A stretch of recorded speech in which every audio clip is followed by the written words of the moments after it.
बिस्मिल्लाहिर्रहमानिर्रहीम। अल्हम्दुलिल्लाहि रब्बिल आलमीन वल आक़िबतु लिल मुत्तक़ीन वस्सलातु वस्सलामु अला सय्यिदिल अंबिया'i वल मुरसलीन सय्यिदिना व मौलाना मुहम्मदिन व आलिहि व अस्हाबिहि अजमईन। अम्मा बअद फ़अऊज़ु बिल्लाहि मिनश शैतानिर रजीम। बिस्मिल्लाहिर रहमानिर रहीम। वैलुल लिल मुतफ़्फ़िफ़ीन अल्लज़ीना इज़ा इक्तालू अलन नासि यस्तawफ़ून व इज़ा कालूहुम औ वज़नूहुम युख़्सिरून। अला यज़ुन्नु उलाइका अन्नहुम मबऊसून लियौमिन अज़ीम यौम यक़ूमुन नासु लिरब्बिल आलमीन। सदक़ल्लाहुल अज़ीम।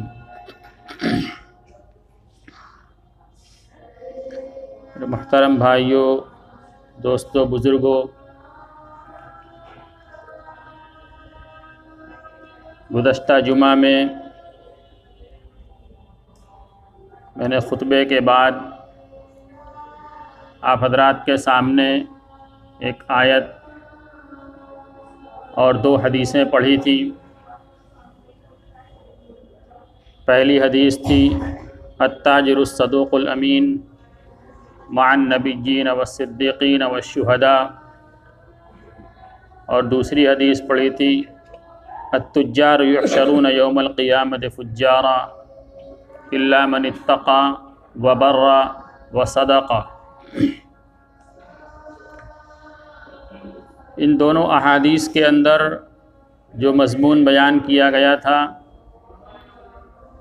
वह आप हज़रात के सामने गुज़श्ता जुमा में कुछ आ चुका कि अल्लाह तबारक व तआला ने इन आयात और अहादीस के अंदर ईमान वालों के लिए उनकी तिजारत का तरीक़ा और उसका ज़ाविया निगाह क्या होना चाहिए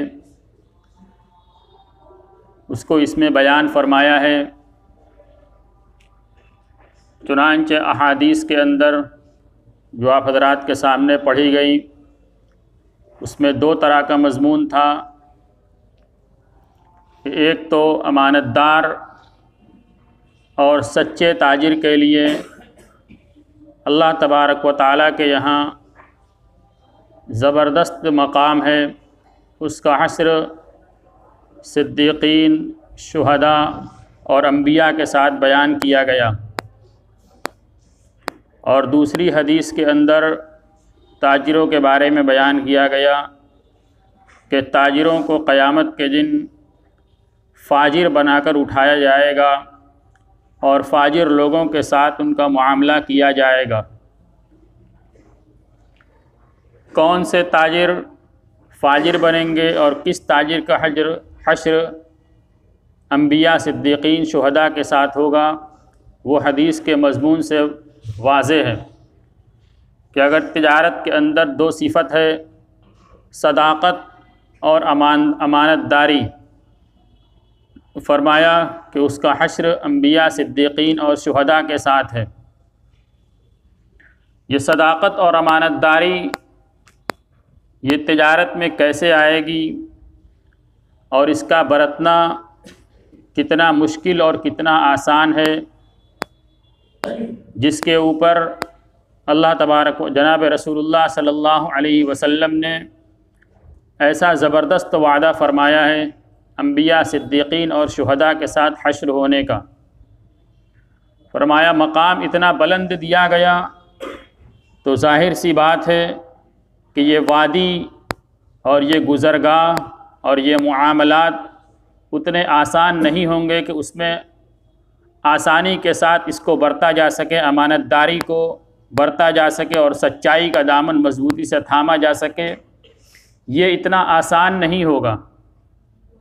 और ये बात आप हज़रात के तजर्बे में है कि तिजारत के अंदर सच्चाई के साथ मुआमला करना और हर चीज़ के अंदर अमानत का ख़याल करना, ये बसा औक़ात ईमान वाले के लिए और ताजिर के लिए और ख़रीद बेच करने वाले के लिए एक इम्तिहान का मामला हो जाता है कि अगर सच सच बोले और अमानतदारी का मामला करे तो उसको नज़र आता है कि हमारा कारोबार के अंदर और तिजारत के अंदर और लेन देन के अंदर नुकसान होने वाला है, और थोड़ा सा झूठ बोल दें तो बहुत ज़बरदस्त फ़ायदा भी हो सकता है, हम दुनियावी एतबार से तरक्की भी कर सकते हैं।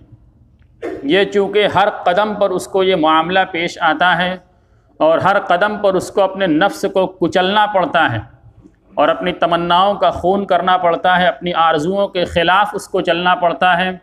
फरमाए ये जो हर कदम पर उसको कुर्बानी देनी पड़ रही है, हर जगह उसको अपने नफ्स को कुचलना पड़ रहा है, अगर वो नफ्स को कुचलेगा तो जैसे शहीद ने अल्लाह के रास्ते में कुर्बानी दी, वैसे ही ये हर लम्हा अपने नफ्स की कुर्बानी दे रहा है। इसलिए फ़रमाया कि इसका मकाम इतना बुलंद होगा। ये नफ्स और अपने आरजू और अपने ख्वाहिशात की कुर्बानी देना, फरमाया ये बहुत बड़ा काम है। और अमूमन इसके अंदर पूरी दुनिया के अंदर जो आज मामलात चल रहे हैं उसमें अमानतदारी और सदाकत का पहलू बिल्कुल न होने के बराबर है, इल्ला माशा अल्लाह, जिसको अल्लाह तबारक व तआला तौफ़ीक़ दें और जो ठान ले कि मुझे अमानतदारी और सच्चाई के साथ तिजारत करना है। बल्कि आज तो यहाँ तक बात कानों में पड़ती है कि बोली साहब सच्चाई के साथ तिजारत अगर करें तब तो कर चुके, काम चल चुका, कारोबार चल चुका, फिर तो हम माल बेच चुके। मेरे भाइयों, दोस्तों, बुज़ुर्गों, ये जुमला ज़बान पर आ रहा है, ये इस बात की दलील है कि इसके ऊपर जो अज्र बयान किया गया है, ये अज्र इतनी आसानी के साथ हासिल नहीं होगा। इसके अंदर इम्तिहानात आएंगे और जो इस इम्तिहान में कामयाब हो जाएगा, अल्लाह तबारक व तआला उसके ऊपर दुनिया के दहाने भी खोलेंगे, उसको दुनियावी एतबार से भी नवाजेंगे और आखिरत के अंदर भी उसका मकाम ज़बरदस्त बुलंद होगा। वो मकाम क्या होगा, वो आप हजरात के सामने है। गुज़श्ता जुमा में मैंने उसकी एक मिसाल भी दी थी, उसकी बहुत सारी मिसालें हैं कि आज कितने तरीक़े से कारोबार के अंदर बददियानती और यानी बेईमानी हो रही है, कारोबार के अंदर माल को हराम किया जा रहा है, लोगों के ऊपर जुल्म को रवा रखा जा रहा है, उसके बेशुमार तरीक़े लेन देन के अंदर कितनी तरह से ख़राबी है, वो आप हजरात अच्छी तरीक़े से जानते हैं। लेकिन जानने के बावजूद उसके अंदर मुब्तला हैं और उसी तरीके से हमारा कारोबार चल रहा है। ये कब तक चलता रहेगा? हज़रत शुएब अलैहिस्सलातु वस्सलाम की कौम के ऊपर ज़बरदस्त अज़ाब आया था। उनकी कौम वो एक ताजिर कौम थे, ज़बरदस्त कारोबार करने वाली कौम थी। उनके यहाँ पैसों की बहुत ज़्यादा आमद व रफ्त थी। उस कबीले के अंदर, उस कौम के अंदर बड़े बड़े ताजिर हजरात थे। हज़रत शुएब अलैहिस्सलातु वस्सलाम को जब उनके दरमियान भेजा गया तो उन्होंने जहाँ उनको दीन की दावत दी, दीन की तरफ बुलाया, वहीं उनके अंदर जो दो बीमारियाँ थी, ख़ास तौर से उन दो बीमारियों की तरफ मुतवज्जे फरमाया। उनके अंदर दो बीमारियाँ क्या थी? एक बीमारी तो ये थी कि वो नाप तौल के अंदर कमी किया करते थे। कारोबार मामलात जब करते तो उसमें नाप तौल में कमी किया करते थे, कम माल बेचा करते थे और ऐब को छुपाकर उसी तरीके से बेच दिया करते थे। और दूसरी बीमारी ये थी कि वो रास्तों में बैठकर लोगों को डरा धमका कर उनका माल ले लिया करते थे, गोया के डाका डालने की सिफत उनके अंदर मौजूद थी। हज़रत शुएब अलैहिस्सलातु वस्सलाम ने उनको समझाया कि इस तरीक़े से मामलात नहीं किए जाते, पूरा पूरा मामला करो, वला तबख़सुन्नास मिन अशियाइहिम, कि लोगों को उनकी चीज़ें कम नाप कर मत दो। जब लोगों को चीज़ें हवाले करो मामला करके, तो जो जितने का हकदार है उसको उसका हक पूरा पूरा अदा करो, पूरा पूरा हक उसको अदा करो। तो उनकी कौम ने उनको जवाब दिया था कि क्या तुम्हारी नमाज और तुम्हारी इबादत तुमको इस बात को हुक्म करती है कि हम ये सारी चीज़ें छोड़ दें, हम ये सारी चीज़ें छोड़ दें और अपने माल के अंदर हम जैसे चाहते हैं वैसे तसर्रुफ़ ना करें? यानी उनका ये गुमान था कि ये माल जो हमारे पास है, हम इसको अपने मन से कमा रहे हैं, अपने कमाने के अंदर खुद हम मालिक, अपनी मेहनत से कमा रहे हैं, इसके देने वाला कोई नहीं है। हम जितनी मेहनत करेंगे उतना कमाएंगे और जैसे चाहें वैसे कमाएंगे। जो माल हमारे पास आ गया वो हमारा है, चाहे वो झूठ बोल कर आए, चाहे धोखा देकर आए, चाहे डाका डाल कर आए, चाहे दूसरों का हक मार कर आए, हमारे पास माल आना चाहिए। ये उनका मिजाज था। हज़रत शुएब अलैहिस्सलातु वस्सलाम ने उनको इसके ऊपर मना फरमाया कि ये काम नहीं करना है। फिर अल्लाह तबारक व तआला ने उनके ऊपर ज़बरदस्त अजाब भेजा। कैसा अजाब भेजा? फरमाया कि अल्लाह तबारक व तआला ने उनके ऊपर यानी 3 दिन तक उनके ऊपर सख्त गर्मी का ज़माना रहा। सख्त गर्मी उनके ऊपर 3 दिन आई कि गर्मी से वो बेहाल हो गए। उसके बाद अल्लाह तबारक व तआला ने बादल के टुकड़े को भेजा और बादल देखने के बाद उनको ख्याल हुआ कि ये बादल आया है, बारिश होगी। वो सब निकल कर बादल के नीचे इकट्ठे हो गए कि अब हम ठंडी हवा खाएं और फिर इसके बाद बारिश होगी तो फिर अच्छा लगेगा, यानी गर्मी के बाद जब सुहाना मौसम होगा तो बहुत अच्छा लगेगा। अल्लाह तबारक व तआला ने बादल भेजा, वो सब बादल के नीचे इकट्ठे हो गए। अल्लाह तबारक व तआला ने उनको उस बादल के नीचे इकट्ठा फरमाया, तब बादल भेज कर कि इसके नीचे आ जाएं। जब वो सब उसके नीचे चले गए तो अल्लाह तबारक व तआला ने उस बादल से, जिससे बज़ाहिर बारिश होने वाली थी, अल्लाह ने आग का अंगारा बरसाया। आग का अंगारा बरसा कर अल्लाह तबारक व तआला ने पूरी कौम को उसके अंदर झुलसा कर ख़त्म कर दिया, नेस्त नाबूद कर दिया। ये अल्लाह तबारक व तआला को उनके ऊपर अजाब आया। और फिर अल्लाह तबारक व तआला ने कुरान पाक के अंदर इरशाद फरमाया, वतिल्का मसाकिनुहुम लम तुस्कम मिन बादिहिम इल्ला कलीला वकुन्ना नहनुल वारिसीन, कि ये उनके घर और मकानात पड़े हुए हैं जिसके अंदर कोई रहने वाला नहीं है, उनके बाद यहाँ किसी का ठिकाना नहीं बना, मगर कुछ लोग यानी जो अजाब से बच गए थे वो वहाँ पर हैं और हम ही इनके, क्या फरमाया अल्लाह ने, वकुन्ना नहनुल वारिसीन, कि इनका जो कुछ माल जायदाद था उसके सब के वारिस हम बन गए, यानी सब कुछ लौट कर हमारे पास आ गया। उनका क्या ख्याल था कि हम अपनी मेहनत से कमा रहे हैं, अपने हीले हरबे से, अपने चाल से हम इसको कमा रहे हैं, लिहाजा हम जैसे चाहे कमाएं। अल्लाह तबारक व तआला ने सब कुछ ख़त्म करके बयान फरमा दिया, कुन्ना नहनुल वारिसीन, कि सारी चीज़ों के वारिस सब कुछ हमारे पास लौट कर आने वाली है, सब मेरी मिल्कियत है। अल्लाह तबारक व तआला ने उनको हलाक कर दिया दुनिया के अंदर। ऐसे ही अल्लाह तबारक व तआला ने कौम सबा के वाक़या को बयान फरमाया कि उनको दुनिया के अंदर हर तरह की नेमत से अल्लाह तबारक व तआला ने सरफराज फरमाया था। इस कायनात के ऊपर जब से दुनिया बनी है उस दिन से लेकर आज तक और क़यामत तक वैसी कोई कौम दुनिया में पैदा नहीं हुई कि जैसी कौम सबा पैदा हुई थी। अल्लाह तबारक व तआला ने उनके रूए ज़मीन को जन्नत का निशान बनाया था, हर तरह की नेमत उनको हासिल थी, लेकिन अल्लाह तबारक व तआला को उन्होंने नाफरमानी की तो अल्लाह तबारक व तआला ने उस कौम को उनकी नाफरमानी के नतीजे में नेस्तो नाबूद कर दिया। ये जो अल्लाह तबारक व तआला की अता है, अल्लाह तबारक व तआला ने कारोबार अता फरमाया, माल अता फरमाया, बेहतरीन हिरफत अता फरमाई, बेहतरीन सनात अता फरमाई, हमको बेहतरीन रोज़गार अता फरमाया। ये अल्लाह तबारक व तआला का बहुत बड़ा इनाम है। हमारा कोई कमाल नहीं है कि हम इसको अपनी मर्ज़ी से, अपने हुनर से, अपनी सलाहियत से इसको कर लें। अल्लाह तबारक व तआला चाहे तो किसी और इलाके में इस सनत और हिरफत को मुंतकिल कर सकते हैं, वहाँ के लोगों को ये चीज़ अता फरमा सकते हैं। अल्लाह ने हमें दिया है, हम अल्लाह तबारक व तआला को शुक्र अदा करें। और शुक्र अदा करने का तरीक़ा क्या है कि जैसे अल्लाह की मर्ज़ी है, अल्लाह के हुक्म के मुताबिक हम अपनी तिजारत, अपनी ज़राअत, अपने कारोबार को आगे बढ़ाएँ। उसके अंदर जो इम्तिहानात हैं उस इम्तिहान को अल्लाह तबारक व तआला की मर्ज़ी समझ कर उसको बरतें, ताकि ये कारोबार हमारे लिए उखरवी बुलंदी का ज़रिया बने, हमें दुनिया और आखिरत में ज़िल्लत का सामान इसके ज़रिए से न मिले। मेरे भाइयों, दोस्तों, बुज़ुर्गों, आज कारोबार के अंदर कितनी तरह से हीले हवाले किए जा रहे हैं। एक सूरत जो मैंने बयान की थी गुज़श्ता जुमा में कि कारीगर ने माल दिया गद्दीदार को, गद्दीदार ने माल बेचा और माल कुछ ज़माने के बाद जब पेमेंट का टाइम आया बाहर से माल वापस आ गया। अब आज एक आम ज़हन है कि बाहर से माल आया है, ये माल कारीगर के नाम डाला जाएगा। कारीगर माल लेना गवारा करे चाहे गवारा ना करे, पेमेंट बनाएंगे, वो माल कारीगर के नाम डाल देंगे, ये तुम्हारा माल वापसी, ये तुम्हारा पैसा है, ये माल जो आपने ख़रीदा है ये माल आपका है। अब वो कारीगर जो पैसे का हकदार है, इस माल का हकदार वो नहीं है। अगर इसे माल आप उसको देते हैं, वो अगर मजबूरी में लेता है तो इसके जिम्मेदार आप है, गुनहगार आप है, ये अमानतदारी के खिलाफ है। और जो हदीस के अंदर बयान फरमाया गया कि तुज्जार युहशरून यौमल क़ियामत फुज्जारा, इसके मिस्ताक आप बनेंगे। अगर ज़बरदस्ती उसको वो माल दिया कि तुमको तो माल लेना ही पड़ेगा, आज लो चाहे 4 महीने के बाद लो, तुम्हारा माल ये तुम्हारे पेमेंट के नाम पे रखा हुआ है, उसने माल बेच दिया, जब तक माल आपके यहाँ है, आपने माल चेक किया, जितना आम तौर से मुआशरे के अंदर चलता है कि इतने दिन तक माल वापस हो जाता है, 8 दिन, 10 दिन, 15 दिन, 20 दिन, जिसका जो तरीका हो कि इतने दिन में माल का मामला एक तरफ हो जाता है, उतने दिन तक तो माल वापसी की सूरत है। लेकिन 4 महीने और 6 महीने के बाद जब माल बाहर से वापस आया, उसके बाद किसी तरीके से आप कारीगर को माल देने के मजाज नहीं है।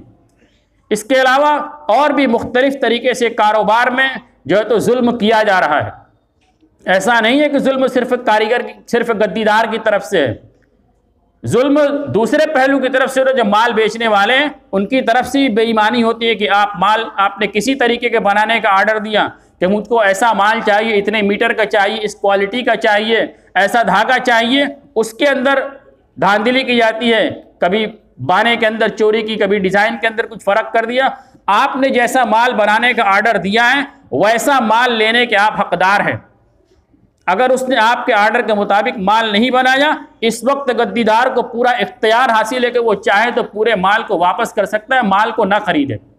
लेकिन अगर आपके आर्डर के मुताबिक बना है तो आपका आगे का आर्डर है या नहीं है, इसका जिम्मेदार कारीगर नहीं है, इसके जिम्मेदार आप हैं। माल आपको लेना पड़ेगा और वो पैसे का हकदार बनेगा। और फिर उसके बाद पेमेंट के वक्त भी मुख्तलिफ तरीके से जुल्म किए जा रहे हैं कि जो वादा किया जा रहा है उस वादे के मुताबिक पेमेंट नहीं किया जाता। आज एक आम ये मिजाज है कि चेक बनाकर कारीगर को दे दिया, हम समझते हैं कि हमने पेमेंट उसका नक्की कर दिया, उसका काम ख़त्म हो गया। ये जो हमने चेक बना कर दिया है, ये एक हमारा वादा है उससे कि चेक के ऊपर जो डेट डली हुई है, जो तारीख डली हुई है, इस तारीख पर बैंक से आपको मेरे अकाउंट से इतना पैसा मिल जाएगा। गोया कि आपने उस तारीख पर उसको पैसा देने का वादा फरमाया है। अब उस तारीख में बैंक से चेक पास कराना ये आपकी जिम्मेदारी है। अगर चेक बैंक से वापस होती है तो आपके गर्दन पर वादा खिलाफी का गुनाह होगा।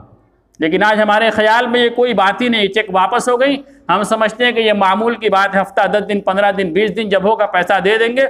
उसके बाद उस पर चोरी और सीना जोरी कि हमारी चेक वापस होती है तो उससे ज़ोर से बोलते कि वापस होगी तो क्या हो गया, कोई क़यामत आ गई, जाइए 15 दिन में दे देंगे। पैसे का लेने वाला है, पैसे का हकदार वो हैं और ऐठन इनकी बात इनकी ज़बान के अंदर होती है। आपको तो उससे माजरत करनी चाहिए थी कि हमने इतने दिन में आपको पैसा देने का वादा फरमाया था, हम नहीं दे सके, थोड़ी सी मोहलत दे दो, इंशाअल्लाह इतने दिन में आपका काम हो जाएगा। आपको माजरत करना चाहिए, उल्टा उसके ऊपर धौंस जमाते हैं कि क्या हो गया, कोई आफत तो नहीं आ गई। ये उसके ऊपर जुल्म, हमने वादा किया है, वादा खिलाफी हमसे हुई है कि उस तारीख के ऊपर हमने चेक पास नहीं कराया। फिर उसके बाद पेमेंट के टाइम में जो पैसा काटने का रिवाज जो चल पड़ा है कि राउंड फिगर हुआ, कुछ काट दिया, 1,00,000 रुपया हुआ, 1,00,000 टिका दिया, 1,000 रुपया कट गया। ये तो इतना आम हो गया है कि देने वाला लेने वाला सबके जहन में कि इतना तो कट कर मिलेगा, ये तो नहीं मिलेगा। ये 1,000 जो आपने काटा, ये किस चीज़ का काटा है? ये जुल्म है और ये सूद के दायरे के अंदर जाता है। ये पूरे माल को ख़राब करने वाला है, ये जहन्नम की तरफ हमें लेकर जाने वाला है। या तुज्जार युहशरून यौमल क़ियामत फुज्जारा के ज़ुमरे में हमें दाखिल करने वाला है। हमने थोड़ा सा पैसा अगर उसका काट लिया हिसाब सीधा करने के नाम पर, तो कोई हमने जन्नत नहीं खरीद ली, कोई इससे हम प्रॉपर्टी नहीं खरीद लेंगे, लेकिन हमारी आक़िबत उसके ज़रिए से बर्बाद हो जाएगी। वो चाहे 10 रुपया हो, चाहे 1,000 हो, चाहे जितना भी हो। अगर रजामंदी से हमने नहीं काटा, उसकी रजामंदी उसके अंदर शामिल नहीं कि चलिए इतना पैसा रहने दीजिए, इतना पैसा छोड़ दीजिए, 1,00,000 1,000 हुआ, आपने 1,00,000 दिया तो 1,000 काटने के ऊपर आपको उसकी रजामंदी लेनी पड़ेगी कि इतना पैसा छोड़ देंगे। अगर वो कहेगा ठीक है, हिसाब चुकता हो गया, तब तो मामला साफ है। लेकिन अगर वो आपसे मांगता है तो आपको देना पड़ेगा, और आप नहीं देंगे कि ऐसे ही तो चलता है, सब लोग तो ऐसे ही करते हैं, सब लोग कैसे ही करते हैं, ऐसे नहीं चलेगा। हम दीन इस्लाम के मुकल्लफ है, दीन इस्लाम ने हमें कारोबार करने का तरीका सिखलाया है। जो जितने का हकदार है उतना पैसा आपको उसको देना पड़ेगा। कुछ कम देना हो तो उससे उसको आपको माफ़ कराना पड़ेगा कि हम इतना देते, इतना लेकर हिसाब को ख़त्म कर दीजिए। वो हिसाब ख़त्म करेगा तब हिसाब ख़त्म होगा, वरना आप उतने के बकायदार उसके ऊपर आज भी रहेंगे और हमेशा रहेंगे जब तक वो आपको माफ़ नहीं करेगा। और यहाँ नहीं देंगे तो फिर महशर के मैदान में नेकियों की सूरत को उसको हवाले करना पड़ेगा। और कितनी नेकी देनी पड़ेगी, फरमाया कि उसकी कोई हद नहीं होगी। हदीस के अंदर उसका तरीक़ा बयान फरमाया गया है कि अगर कोई आदमी हुकूकुल इबाद के मामले के अंदर कमी बेशी करेगा तो दूसरे के हक़ को नेकियों के बदले में अदा किया जाएगा। और इतना हक उसके ऊपर बकाया हो जाएगा कि नेकियां इसकी ख़त्म हो जाएंगी, लेने वाले ख़त्म नहीं होंगे, और फिर बदले में उसके गुनाहों को उठाकर इसके ऊपर लाद दिया जाएगा और फिर उसको औंधे मुँह जहन्नम में डाल दिया जाएगा। तो मेरे भाइयों, दोस्तों, बुजुर्गों, कारोबार इस्लाम ने हमें सिखाया है, हम उसके अंदर आज़ाद नहीं हैं। आज जो हमारे ऊपर हालात आ रहे हैं, कारोबार नहीं चल रहा है, मुख्तलिफ तरीके से हालात हैं, ये सब हमारे ही अमाल का नतीजा है। कुरान के अंदर अल्लाह तबारक व तआला ने इरशाद फरमाया कि अल्लाह तबारक व तआला हर गुनाह के ऊपर पकड़ नहीं करते, बल्कि बहुत सारे गुनाह को माफ़ फरमा देते हैं। वयाफ़ू अन कसीर फरमाया कि बेशुमार गुनाहों को अल्लाह तबारक व तआला माफ़ फरमा देते हैं। और आगे अल्लाह तबारक व तआला ने इरशाद फरमाया है कि अगर अल्लाह तबारक व तआला हर गुनाह के ऊपर बंदों की पकड़ करने लगें, कुरान की आयत मेरे जहन में नहीं, उसका मफहूम यह है कि अगर दुनिया के अंदर अल्लाह तबारक व तआला बंदों के हर गुनाह के ऊपर पकड़ करने लगे तो दुनिया में कोई जानदार नहीं बचेगा। हर शख्स अपने गुनाह के बदले में पकड़ लिया जाएगा और सबको ख़त्म कर दिया जाएगा। ये तो अल्लाह तबारक व तआला का करम है कि हमारे इतने गुनाह के बावजूद हम रूए ज़मीन के ऊपर सही सलामत आफियत के साथ बाकी हैं। ये अल्लाह तबारक व तआला की तरफ से ढील है और बार बार हमें मुतनब्बे किया जा रहा है कि हम अल्लाह की तरफ लौट आएँ, मामलात को अपने दुरुस्त कर ले। ये दुनिया के अंदर मामलात ये रोज़ाना हर 24 घंटे के एतबार से इनके इंसान के साथ मुताल्लिक़ हैं और क़यामत तक ये उसके साथ मुताल्लिक़ रहेंगे। क़यामत में भी उसको इसका हिसाब देना पड़ेगा। तो मामलात के पहलू को हम इतना आसान न लें कि हम जैसे चाहें कर लें और जैसे चाहें माल को बचा लें। मेरे भाइयों, दोस्तों, बुजुर्गों, माल आने जाने वाली चीज़ है। एक एक पाई का हमें आखिरत के मैदान में हिसाब देना पड़ेगा कि हमने कैसे कैसे इसको कमाया है। एक एक पाई का हिसाब देना पड़ेगा और ये कंपलसरी सवाल होगा, हर एक से ये सवाल किया जाएगा, कोई इससे नहीं बचेगा। सबसे सवाल होगा कि तुमने इतना पैसा कमाया तो कैसे कमाया, कितना हलाल था, कितना हराम था, सबको इसका जवाब देना पड़ेगा। हक तलफी होगी, नेकी की सूरत में उसको अदा करना पड़ेगा। इसलिए हम अपने मामलात की लाइन को दुरुस्त करें। अल्लाह तबारक व तआला हम सबको कहने और सुनने सदा अमल की तौफीक अता फरमाए। व आखिरु दावाना अनिल हम्दुलिल्लाहि रब्बिल आलमीन।